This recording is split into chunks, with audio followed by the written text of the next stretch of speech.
Hi champs, welcome to cool academy.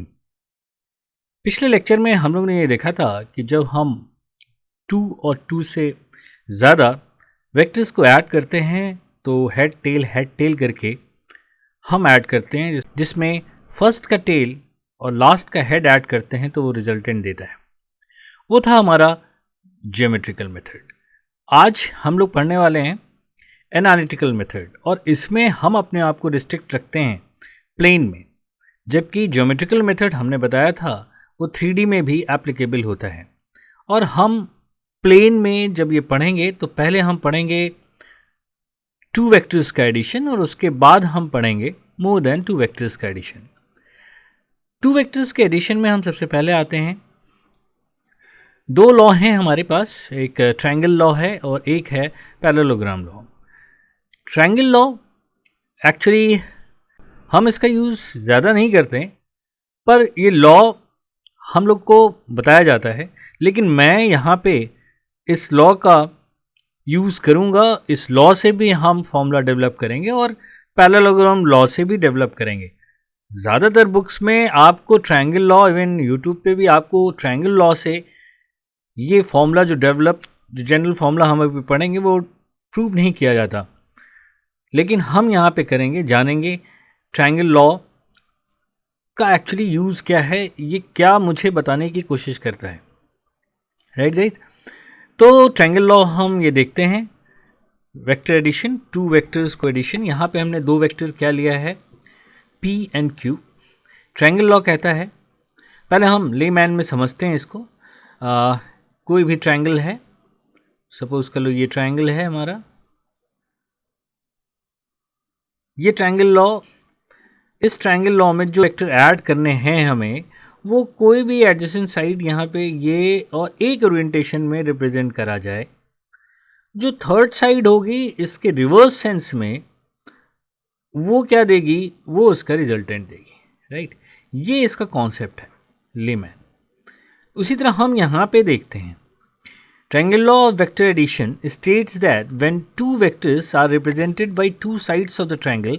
अब ये triangle है, इसमें 2 साइड्स, एक ये हो गया और एक ये हो गया, तो ये कह रहा है 2 sides of the triangle in magnitude and direction taken in a same order. यहाँ पे हम लोग ने क्या लिया, एंटी क्लॉकवाइज लिया। यहाँ पे देखो, यहाँ भी हम लोग ने क्या लिया था, एंटी क्लॉकवाइज। ठीक है, then third side of that triangle in opposite order of sense represent in magnitude and direction the resultant of the 2 vectors. ये हमने देखा, जैसे ये था तो ये रिजल्ट दिया। इन रिवर्स सेंस मीन्स इसकी डायरेक्शन हम लोगों ने कैसे ली, क्लॉकवाइज। सेम इसी तरह है, यहाँ हम कहाँ गए, एंटी क्लॉकवाइज में, और ये वेक्टर हम लोगों ने क्या लिया, ये जो रेड रंग का है ये हमारा रिजल्टेंट हो। तो ये एक ट्रायंगल बन गया है, तो इसमें हम ट्रायंगल की प्रॉपर्टीज यूज कर सकते हैं। ये बहुत इंपॉर्टेंट थॉट है कि अगर ट्रायंगल हमारा फॉर्म है तो हम ट्रायंगल में ट्रायंगल प्रॉपर्टीज यूज़ कर सकते हैं जो हम लोग मैथ्स में पढ़ते हैं, और इसीलिए हम हमेशा कहते हैं mathematics is the language of physics. Right guys, so हम अभी देखेंगे, जो हम इन 2 वेक्टर्स का एडिशन देखेंगे ट्रायंगल मेथड से, तो हम प्रॉपर्टीज यूज़ करके फॉर्मूला डिराइव करेंगे। राइट गाइज, अब हम आते हैं पैरेललोग्राम में।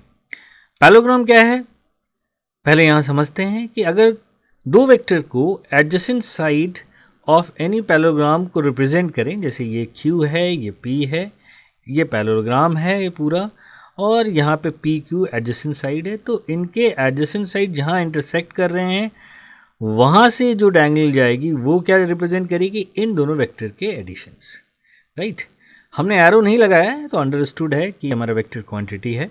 ओके, तो अब हम इसे देख लेते हैं। According to the parallelogram law of vector addition, if 2 vectors P and Q represented by 2 adjacent sides of the parallelogram in magnitude and direction, then their sum P plus Q will be the diagonal of the parallelogram through their common or intersection point in magnitude and direction. Direction है तो ये हम लोग देखेंगे कि अभी हम लोग जब एनालिटिकल लेंगे तो ये डायरेक्शन को अल्फा ले लेंगे और ये हमारा रिजल्टेंट दे देता है जो डायगोनल होता है। राइट, तो ये 2 लॉ हैं और इनको यूज़ करके हम एक जो फॉर्मूला निकालेंगे उसमें डिफरेंट केसेस पढ़ेंगे और इसको भी हम यूनिक मेथड से निकालेंगे, यही सेम रिजल्ट निकालेंगे। तो चलो पहले हम उस जनरल फार्मूला जो निकालेंगे वो बहुत यूज़फुल है, हम फ्रिक्वेंटली यूज़ करते हैं जब हम फिज़िक्स पढ़ना स्टार्ट करेंगे जब, और आपने किया भी होगा, इसलिए वो जो फॉर्मूले के जो डिफरेंट केसेस आएंगे उनको आप ज़रूर याद कर रखिएगा। तो चलो पहला स्टार्ट करते हैं हम पैरेललोग्राम से इन टू वेक्टर्स का रिजल्टेंट निकालना। तो पैरेललोग्राम से हम लोग इसे दो वेक्टर्स पी एंड क्यू को हम ऐड करते हैं, पर ध्यान रहे पी एंड क्यू कोई भी हमारा वेक्टर क्वांटिटी हो सकता है, electric field, force, velocity, displacement, कोई भी वेक्टर क्वांटिटी हो सकता है। और जब हम पैरेललोग्राम, अगर इसके पीछे का थॉट देखें तो पैरेललोग्राम हम इसके अकॉर्डिंग बनाएंगे, इसके मैग्नीट्यूड के अकॉर्डिंग बनाएंगे। मैग्नीट्यूड कैसे हम लोग बना सकते हैं, लिख सकते हैं कैसे, जैसे सपोज कर लो हमारा 5 न्यूटन का फोर्स है, तो हम 1 सेंटीमीटर 1 न्यूटन के इक्वलेंट इसके लेके हम इसके अलॉन्ग साइड्स बना सकते हैं। इसी तरह क्यू की कोई मैग्नीट्यूड हो 4 न्यूटन हो तो 4 न्यूटन को हम 4 सेंटीमीटर लेके इस तरह एक पैरेललोग्राम बनाएंगे, उनके बीच का एंगल सेट करेंगे, दैट इज़ थीटा, और हम इस तरह पैरेललोग्राम ड्रॉ करते हैं और फिर ये कंस्ट्रक्शन करते हैं। दैट पी की जो ओ ए से रिप्रेजेंट है इसको थोड़ा आगे बढ़ाएंगे, ये परपेंडिकुलर ड्रॉप करेंगे, ये थोड़ा कंस्ट्रक्शन करेंगे। और अब इसमें हमारा जो पैरेललोग्राम लॉ कहता है कि ये डायगोनल ही ओ सी रिप्रेजेंट करेगा रिजल्टेंट को, राइट। तो अब अगर हम इसमें ओ सी की वैल्यू देखें, that is O C square निकालना चाहें, तो आप ट्रायंगल कौन सा लेंगे, ओ सी डी। यहाँ पे हम लिखेंगे O D square plus D C square, और ओ डी को हम लिख सकते हैं that is O A plus A D का होल स्क्वायर, और ये हो जाएगा हमारा डी सी का होल स्क्वायर, राइट। और ओ ए को हम पी से लिख सकते हैं, और ए डी हमारा क्या है, दैट इज़ इस ट्रायंगल में देखें ए सी डी में, तो अगर हम यहाँ पे कॉस थीटा और साइन थीटा का फॉर्मूला अप्लाई कर सकते हैं, तो कॉस थीटा अगर हम लोग लिखना चाहें तो हम लोग लिख सकते हैं that is cos theta is equal to base upon hypotenuse, that is, अब ये फ्री वेक्टर है तो q यहाँ से यहाँ आ गया और AC का मैग्नीट्यूड वही होगा q वाला, तो यहाँ ये ए डी अपॉन ओ ए सी लिखेंगे और AC की जगह हम q लिख देंगे, तो AD की वैल्यू आ जाएगी। इसी तरह साइन थीटा अगर हम लोग देखना चाहें इसी ट्रायंगल में तो हो जाएगा CD अपॉन q, तो यहाँ से CD की वैल्यू क्या हो जाएगी q साइन थीटा, और AD की वैल्यू क्या हो जाएगी q कॉस थीटा, राइट। हम यहाँ पे ये वैल्यू रख देते हैं that is P plus q cos theta का होल स्क्वायर, और DC या CD की वैल्यू हम लोग लिख सकते हैं that is q sine theta का होल स्क्वायर। अब मैं इसे फास्ट कर दूंगा जिससे कि कैलकुलेशन आप देख लें, अगर नहीं समझ में आएगा तो स्लो करके देख लें, ठीक है।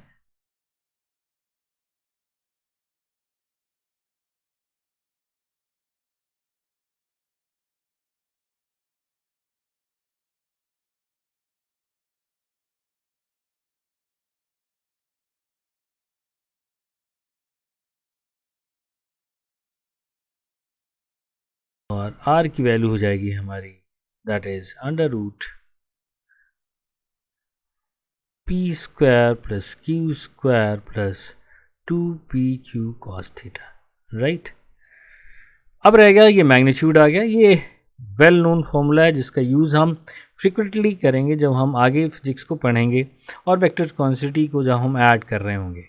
अब रह गया हमारा डायरेक्शन, तो डायरेक्शन के लिए हम क्या करेंगे, ये एंगल अल्फ़ा लेंगे और अल्फ़ा यहाँ लिखेंगे that is tan alpha is equal to C D upon O D, और सी डी आपको पता है that is Q sine theta, और ये हमारा ओ डी है ना, क्यू पी ओ डी, तो और ओ डी क्या हो जाएगा ओ ए प्लस ए डी, और ओ ए हमारा पी है तो ये हो जाएगा Q cos theta, right. In triangle O C D हम लोग देख रहे हैं, तो tan अल्फ़ा आ गया, इसमें ये रिज़ल्ट आ गया हमारा tan अल्फ़ा, ये हो जाएगा q sine theta upon P plus Q cos theta.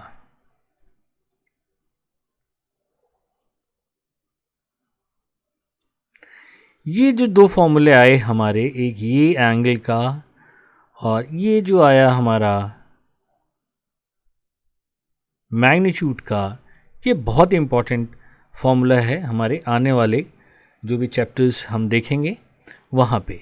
लेकिन इस डायरेक्शन में एक बात ध्यान देने का है कि जो हम अल्फ़ा ले रहे हैं वो कहाँ से ले रहे हैं, P से, यानी जिस रिजल्टेंट का जिस वेक्टर से हम एंगल ले रहे होते हैं उस वेक्टर को हम यहाँ पे रखते हैं पहले डिनोमिनेटर में, राइट। उसके बाद हम बाकी यहाँ लिखते हैं ऊपर। अब फॉर एग्जांपल ये लेते हैं हम, सपोज कर लो ये लेते बीटा, बीटा यानी क्यू से डायरेक्शन बताना होता तो हम कैसे बताते, हम लिखते tan beta is equal to, अब हम सबसे पहले क्या लिखते हैं, बीटा किससे है, क्यू से, तो क्यू को हम पहले यहाँ लिखेंगे, बाकी बच गया p क्योंकि इस में cos नीचे आता है तो ये लिख देते हैं हम cos बीटा और ये लिख देते हैं p sin बीटा, राइट। ये तरीका होता है याद करने का डायरेक्शन का, राइट गाइस।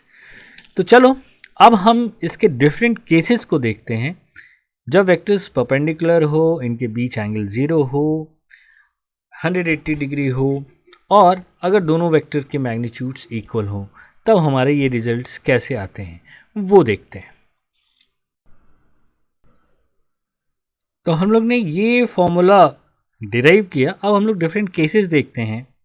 केस 1, जब हमारे वेक्टर्स सेम डायरेक्शन में हो, तो हमारा केस 1 लेते हैं जो वो सेम डायरेक्शन में हो, मीन्स P भी ऐसे हो और Q भी इसी डायरेक्शन में हो, तो इसका रिजल्टेंट क्या होगा, यानी इन दोनों को हम जब ऐड करेंगे तो एंगल क्या हो गया 0, थीटा की वैल्यू हो गई 0।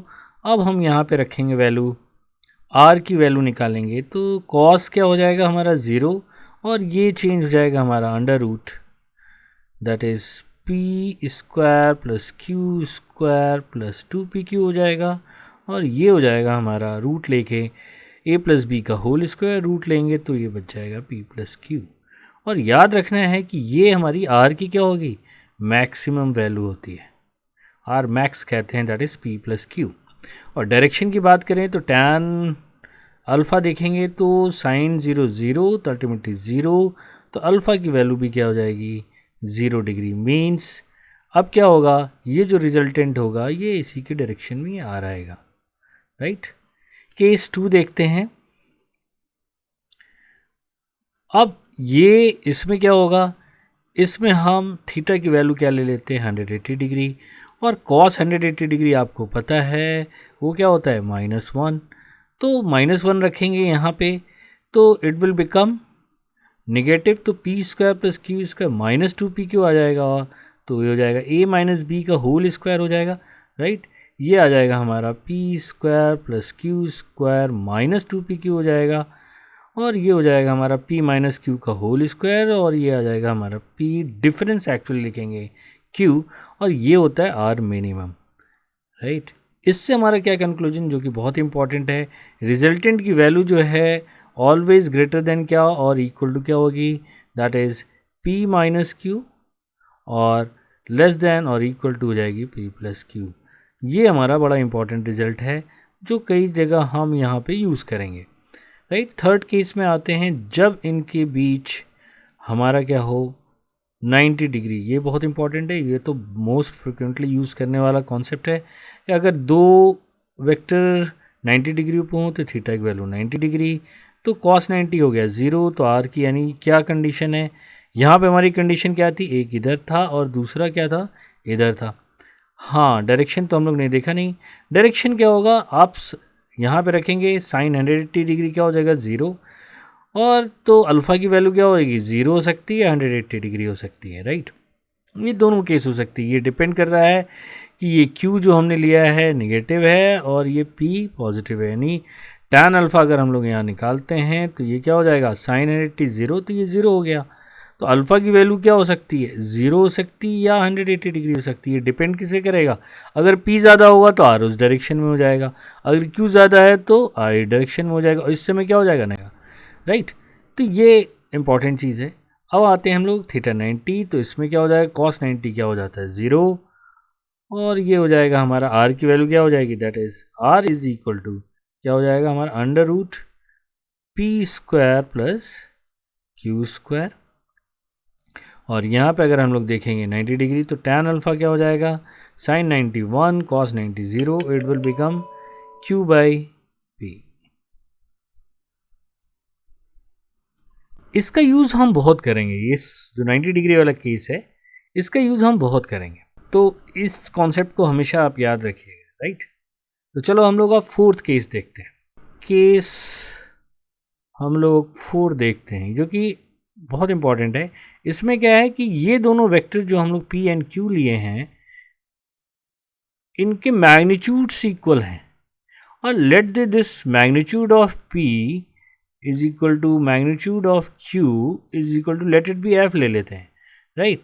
तो इनके बीच का एंगल थीटा है, तो फॉर्मूला यही अप्लाई करेंगे जो हम लोग ने निकाला था, that is R square, R is equal to under root, सब बराबर है तो हम लिखेंगे F square plus 2FP into Q means F square cos theta, और यहाँ से हम लोग F कॉमन करेंगे तो ये हो जाएगा अंडर रूट, ये हो जाएगा 2 प्लस 2 कॉस थीटा, राइट। अब हाफ एंगल फॉर्मूला लगाएंगे कॉस का, जो कि हमने अपने ट्रिग्नोमेट्री वाले मैथमेटिकल टूल में बताया रखा था, और ये हो गया F, ये हो गया 2 प्लस 2, और यहाँ हाफ एंगल लगाएंगे 2 cos square theta by 2 minus 1 लिखा, और ये 2 अंदर मल्टीप्लाई होगा, माइनस 2 आ जाएगा, ये 4 हो जाएगा, माइनस 2 कैंसिल हो गया, और ये हो गया F is equal to under root 4 cos square theta by 2, और इसको हमने लिखा तो है 2F कॉस थीटा बाई 2। बहुत इंपॉर्टेंट फॉर्मूला आया, that is R is equal to 2F, यानी अगर मैग्नीट्यूड इक्वल है और वेक्टर्स के बीच का एंगल थीटा है तो रिजल्टेड हम डायरेक्ट लिख सकते हैं। अब हम बात करते हैं एंगल की, तो यहाँ लिखेंगे tan अल्फ़ा, और मैग्नीट्यूड इक्वल है तो हम लिखेंगे F sine theta upon magnitude equal, इसलिए कोई प्रॉब्लम नहीं, ये F cos theta, F numerator में भी है, डिनोमिनेटर में कॉमन करके कैंसिल हो गया, और साइन थीटा को हाफ एंगल में ब्रेक किया तो sine theta by 2 into cos theta by 2, और 1 प्लस कॉस थीटा आ गया यहाँ पे, तो 1 प्लस, अब आपने यहाँ पे कॉस थीटा को ब्रेक किया, that is 2 cos square theta by 2 minus 1, 1 cancel. अब इसको हम लोग जब सिंप्लीफाई करेंगे तो 2 कैंसिल हो गया, एक कॉस यहाँ से कैंसिल हो गया, that is it will become sin theta by 2 cos theta by 2, it will become tan theta by 2, यानी tan अल्फ़ा क्या हो गया, tan theta by 2, यानी अल्फ़ा क्या हो गया हमारा, that is theta by 2। ये बड़ा इंपॉर्टेंट रिजल्ट आया हमारा, और ये बता रहा है कि जब दो वेक्टर इक्वल होंगे तो जो रिजल्टेंट है इनको बाइसेक्ट करते हुए जाएगा, राइट गाइस। तो ये बड़ा इंपॉर्टेंट था जो 4 केसेस लिए। अब हम लोग ट्रायंगल लॉ में ट्रायंगल प्रॉपर्टी यूज़ करके सिर्फ ये 2 फॉर्मूले हम डिराइव करेंगे, केसेस हमने यहाँ पे डिस्कस कर लिए, राइट गाइस। तो चलो जल्दी से उसे करते हैं। इसके पहले हम लोग जो अभी हम लोग ने फॉर्मूले प्रूव किए एडिशंस के और डायरेक्शन के लिए, tan अल्फ़ा, और वो जो फॉर्मूला हम लोग ने प्रूव किया था मैग्नीट्यूड के लिए, under root P square plus Q square plus 2PQ cos theta, हम लोग एंगल बिटवीन द 2 वेक्टर्स देख लें, जो कि बहुत इंपॉर्टेंट है। 2 वेक्टर्स के बीच का एंगल, या ये 2 वेक्टर हैं हमारे, या तो ये डाइवर्जिंग मोड पे रहें तो वो एंगल होता है, या वो कन्वर्जिंग मोड पे रहें, दोनों एक पॉइंट पे मिले तो ये हमारे इस वेक्टर का एंगल होता है, राइट। और अगर ऐसे वेक्टर है, एक वेक्टर यूं है दूसरा वेक्टर ये है, तो ये ना तो डाइवर्जिंग मोड पे है ना कन्वर्जिंग मोड पे। ऐसे में हम क्या करते हैं, इसको आगे बढ़ाते हैं, क्योंकि या तो डाइवर्जिंग मोड पे लाएं या कन्वर्जिंग मोड पे लाएं। तो यहाँ क्या हो गया, ये एंगल जो बनता है ये थीटा। अगर हम लोग कन्वर्जिंग मोड पे लाते हैं तो इसको हम लोग पीछे कर लेंगे, यानी इस तरह करेंगे। तो अब ये क्या हो जाएगा, कन्वर्जिंग मोड, तो ये एंगल भी थीटा हो जाएगा, राइट। तो ये पॉइंट हम लोग हमेशा माइंड में रखेंगे, राइट गाइस।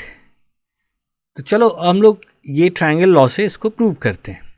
ये हमारा एक ट्रायंगल फॉर्म कर गया। ट्रायंगल किस तरह फॉर्म हुआ, हम लोग ने उनकी डायरेक्शन को मेंटेन करते हुए स्केल लेके ये ट्रायंगल फॉर्म किया हुआ है, राइट। जैसा कि हमने बताया था 5 न्यूटन है तो हम लोग 5 सेंटीमीटर लेके स्केल बना लेंगे।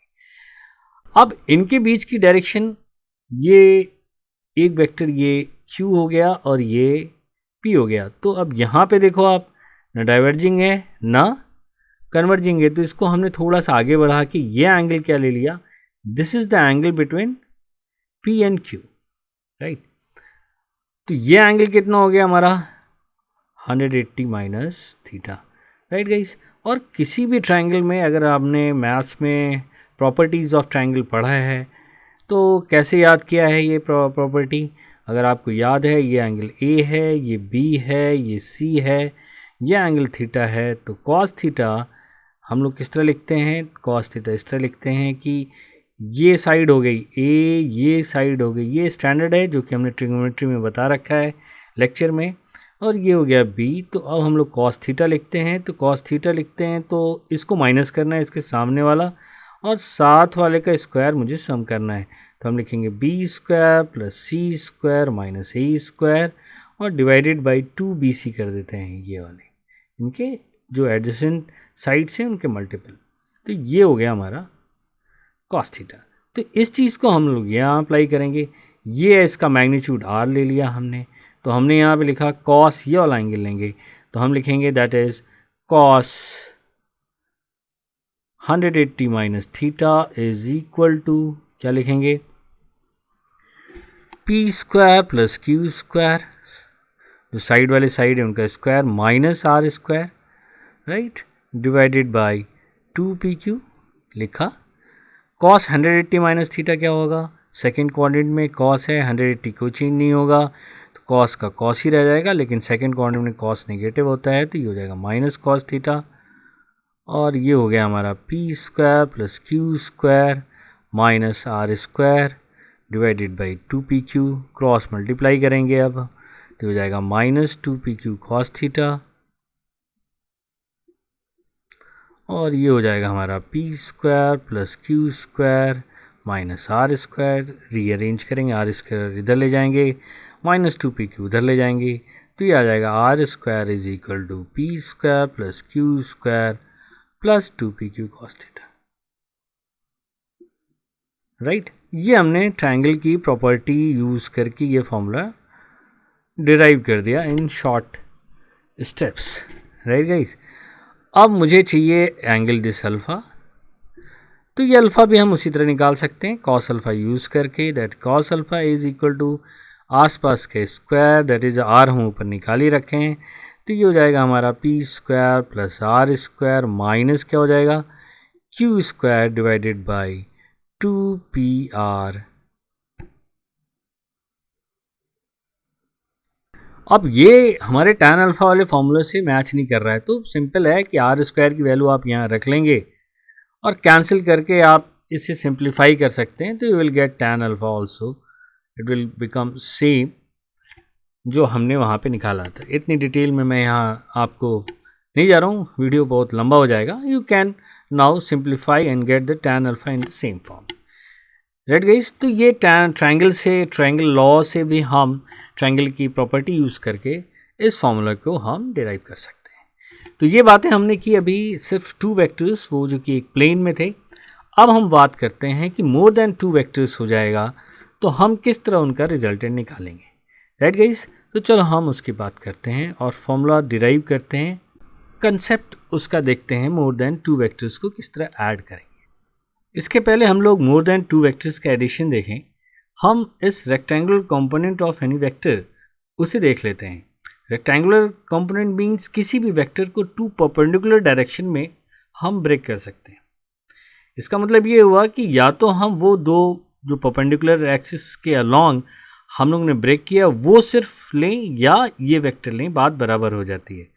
मीन्स अगर ये p वेक्टर है तो इसका कंपोनेंट ये हमने y एक्सिस मान लेते हैं, इसको हमने py लिख लिया और इसको हमने लिया px। तो ऑब्वियस है ये py और px मिल के क्या दे रहा है, p दे रहा है, राइट। और वैसे भी देखें अगर py कोई वेक्टर है और px वेक्टर, इनका रिजल्टेंट क्या होगा, p होगा हमारे पैरेललोग्राम लॉ से, राइट। मतलब हमने p को दो में ब्रेक कर रखा है, ये दोनों एक ही हैं हमारे, राइट। यानी किसी बॉडी पे अगर ये फोर्स लग रहा है तो इसको हम लोग इसी बॉडी पे ये फोर्स इस तरह लगा सकते हैं px और py, यानी इस f को हटा के हम px और py और px फोर्स लगाएंगे तो इस बॉडी पे वही इफेक्ट होगा जो इन दोनों फोर्स का होगा। This is called component of this f along y axis और x एक्सिस। और y एक्सिस और x एक्सिस ही नहीं, कोई भी हम परपेंडिकुलर एक्सिस के अलोंग हम ब्रेक कर सकते हैं। ये एक्सिस इस तरह भी हो सकती है, राइट। अब ये हमारा फोर्स है, इसको मुझे इस तरह ब्रेक करना है। सपोज कर लो ये एक ऐसे जा रही है और एक ऐसे जा रही है, तो इसके बीच का एंगल थीटा है। तो हम किसी भी परपेंडिकुलर एक्सिस के अलोंग इसको हम ब्रेक कर सकते हैं और ये आएगा इस P X and P Y को। ये सिंपल है बिकॉज ये हमारा ट्रायंगल बन जाता है और हमारा ये भी पी वाई हो जाएगा। और यहाँ पे ये हम लोग पहले भी कई बार कर चुके हैं, लेकिन यहाँ पे हम आपको दिखा रहे हैं। That is cos theta is equal to क्या लिख सकते हैं, पी एक्स अपॉन पी। तो पी एक्स की वैल्यू क्या हो जाती है, पी कॉस थीटा, राइट। और इसी तरह पी वाई हम लोग यूज़ करेंगे तो पी वाई अपॉन पी क्या हो जाएगा हमारा, ये हो जाएगा साइन थीटा। और तब हमारा क्या हो जाएगा, पी वाई क्या लिख सकते हैं, that is P sine theta, right. ये दो कंपोनेंट हम अपने फिजिक्स में एकदम फ्रीक्वेंटली यूज़ करते हैं। ये हमारे एकदम बेसिक्स थॉट जो हर बार हम लोग किसी न किसी रूप में यूज़ करते ही रहते हैं। तो ये कॉन्सेप्ट एकदम क्लियर होना चाहिए। कॉस थीटा कहाँ आता है, जिस से एंगल लगा होता है वहाँ कॉस थीटा आता है, और एंगल जिस पे नहीं टच हो रहा होता वहाँ पे साइन थीटा होता है। ये हमारा बेसिक इसका कॉन्सेप्ट है, राइट गाइस। तो चलो फटाफट हम लोग मोर देन टू वेक्टर्स का एडिशन देखते हैं। ये हमारे 5 वेक्टर्स हैं। लेट इट बी, ये f1 ले लेते हैं, ये f2 ले लेते हैं, ये f3 ले लेते हैं, ये f4 और ये f5। अब f1 थीटा 1 बना रहा है, f2 थीटा 2 बना रहा है एक्स एक्सिस से, f3 थीटा 3 बना रहा है एक्सिस से, f4 ये भी क्या बना रहा है, थीटा 4 बना रहा है, ये ध्यान दे रहे हैं हम। और f5 भी क्या बना रहा है, थीटा 5। ये हमने ध्यान दिया कि हमने डायरेक्शन क्या ली, एंगल की एक ही डायरेक्शन में ली, that is anticlockwise direction में, जो कि पॉजिटिव होता है। अगर हम यहाँ से लेंगे तो माइनस हो जाएगा, और वहाँ पे हमें ध्यान देना है कि निगेटिव हो जाएगा। तो ये सब चीज़ें हमें वहाँ पे ध्यान देनी पड़ेगी। जब हम कई वेक्टर्स किसी जगह एक्ट हो रहे होंगे तो ये एंगल्स को मुझे ध्यान देना पड़ेगा, नहीं तो डायरेक्शन को कंसिडर करके हमें ये लिखना पड़ेगा। अब हमें सिंपली क्या करना है, अभी मैं इसको और क्लियर करता हूँ आगे। अब मुझे सबसे पहले क्या एक्स कंपोनेंट निकालना है, उनको ऐड करना है, यानी हमें ऐड करना है sigma F X. Sigma F X simple है, f1 cos theta 1 plus f2 cos theta 2 and so on up to cos f5 cos theta 5, right. ये लिखा। उसी तरह हमने क्या लिखना है, sigma F Y that is f1 Y axis, इसके साथ नहीं है, एंगल जिसके साथ नहीं होता उसमें साइन लाते हैं। तो यहाँ लाया f1 sine theta 1 F2 sin theta 2 and so on. अब ये हो जाएगा plus F5 sin theta 5, right. ये हो गया हमारा एडिशन। तो इसको हम लोग लिख देते हैं सिग्मा एफ एक्स है, इसको हम एफ एक्स से डिनोट कर देते हैं। सिग्मा एफ वाई है, इसको स्मॉल से रिप्रेजेंट करते तो ज़्यादा अच्छा होगा।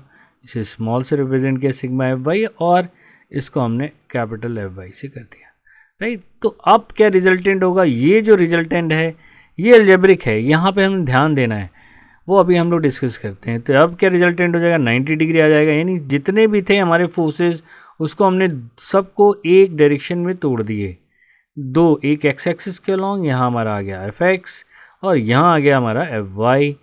अब ये इनका रिजल्टेंट है आर, ये हमारा परपेंडिकुलर हो गया, जो कि हमने अभी एक केस भी देखा था 90 डिग्री का जहाँ पे आया था, और रेक्टेंगुलर कंपोनेंट में भी हमने ये चीज़ देखी थी। दैट इज़ अब आर लिखेंगे तो क्या हो जाएगा? F X square plus F Y square, और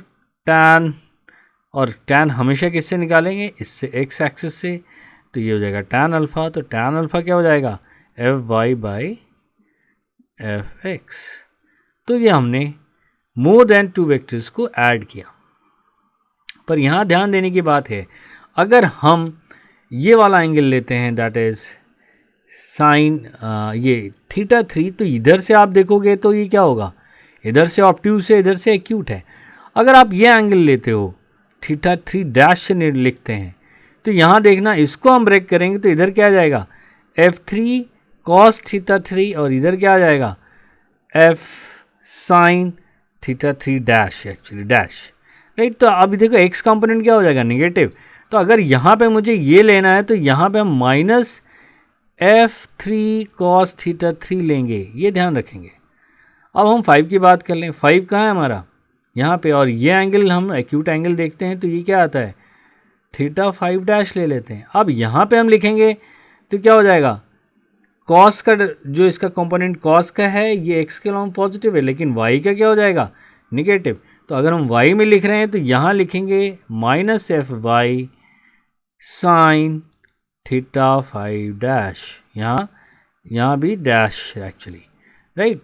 तो ये चीज़ हमने ध्यान देना है जब हम कौन सा एंगल ले रहे हैं। इसीलिए एक ही एंगल हम एंटी क्लॉकवाइज या क्लॉकवाइज कंसिडर करना चाहिए, लेकिन कहीं कहीं हम जब प्रॉब्लम सॉल्व कर रहे होंगे तो इस एक्यूट एंगल को लेना पड़ जाता है। तो इस तरह वहाँ पे हम ध्यान रखेंगे जब हम एक्स एक्सिस और वाई एक्सिस या दो परपेंडिकुलर एक्सिस के बीच हम कंपोनेंट को ब्रेक कर रहे हों, और जब ब्रेक करके सबका हम एडिशन करेंगे तो ये F square plus F Y square, और उनका रिजल्टेंट का हमें डायरेक्शन चाहिए तो component of Y divided by component total component of X कर देंगे, तो वो मुझे इसका डायरेक्शन आएगा, राइट गाइस।